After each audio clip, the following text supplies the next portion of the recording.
Hey, every pony! Welcome to the first official episode of Pony Thoughts. And boy, did this season opener give me a lot to think about.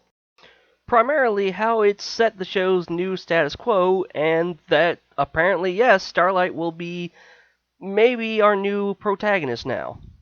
At least she's going to be a very important part of this season, given the fact that she's now in the opening. And, I'm okay with that. I think these two episodes did the main job they need to do, which was sell us on Starlight and her redemption. And yeah, I'm sold.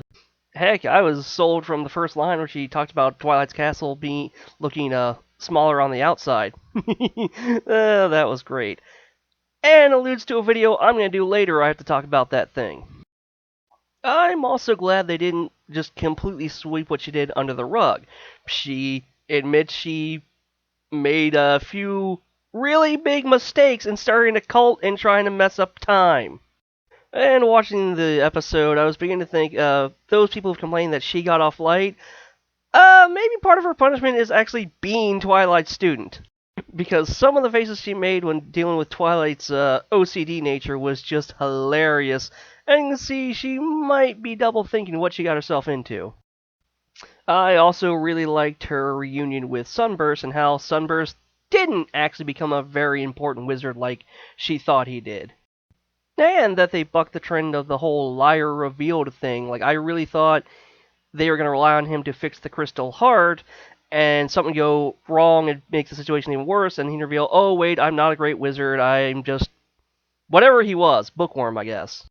But as this show and staff often do, they really played around with that trope and let him be revealed beforehand, but it revealed he actually did know how to fix the crystal heart, which kind of redeemed him in his own eyes, and maybe in Starlight's eyes.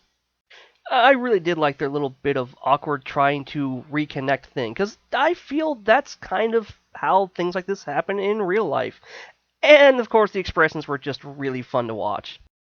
In fact, Starlight had some of the best expressions throughout the entire episode. She just went the gamut of emotions between unsure, kind of annoyed, happy, sad. We saw more tears from her, so I'm beginning to think maybe she really does have some kind of emotional problems, and that's what led to, well, all of last season.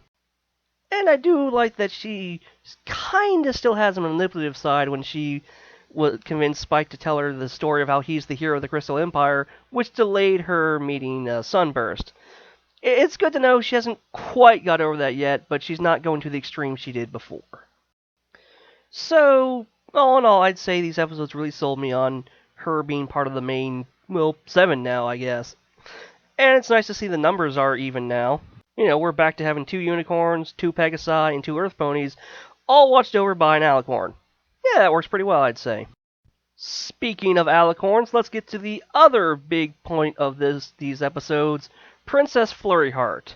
And she was exactly what I expected her to be. Just root cause for shenanigans. Although it was interesting to hear Celestia, of all ponies, saying that a baby being born an alicorn is something Equestria has never seen. Particularly because I guess that throws out the journals of the two sisters as being anywhere near canon, since it mentions that she and Luna were born as alicorns and thus aged differently than the other ponies. It also brings up a question of now, who made them alicorns if alicorns are supposed to be made? Now I really want to know their backstory. Come on! Hasbro! THX! The writing staff! Someone! You guys have got to get in on this. We've got to know what's going on now.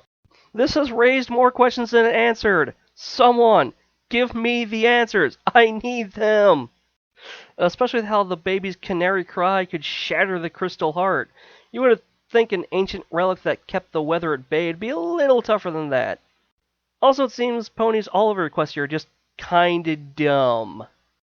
Seriously, none of the Crystal Ponies thought it was a little weird the snow was actually coming into the city while they're waiting for the crystalline?